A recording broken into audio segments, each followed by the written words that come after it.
Odvjetnica Katarina Jukić-Jakupić poznata je po tome što je uvelike doprinijela obrani, recimo to tako, maloga čovjeka. Najbolje recite, evo, par riječi vi.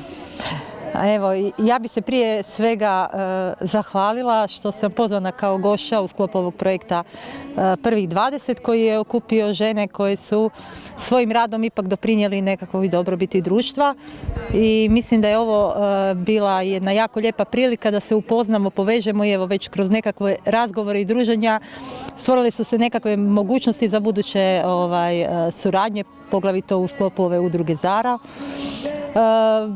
Što se tiče mog rada, isto sam zahvalna ljudima iz okruženja koji su ga prepoznali i prijavili me.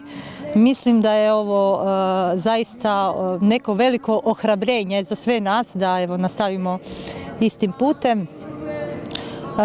Ja radim kao odvjetnica, kroz dugi niz godina susrećem se sa različitim problemima građana, pa sam u tom smislu javno istupala i bavila se aktivizmom, posebno vezano uz izmjene postojećih zakona, posebno Ovršnog zakona koji je uništio tisuće ljudi, izgubili su domove, prodani su im nekretnine, sve u korist nekakvih lobija, banaka i preprodavača nekretnina kroz veliki profit.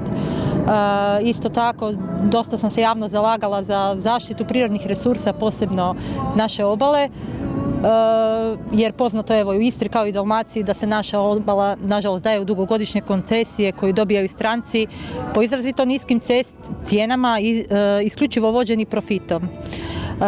Evo, još bi jednom zahvalila onim ljudima koji su iz mog okruženja prepoznali to i evo, nadam se da će biti više ovakvih druženja jer je to svima nama motivacija da nastavimo istim putem. Evo, i moja nekakva želja je da ljudi u svom radu ipak se vode nekakvom dobrobiti svakog čovjeka i zajednica, ne isključivo profitom. Evo, i to na kraju drago mi ipak bude nekako obilježeno i ovaj projekt je baš motivacija nas da u tom smjeru nastavimo i da se povežemo. Zahvaljujem se od srca, a vama ću samo poručiti. Hrvatska, Erin Broković.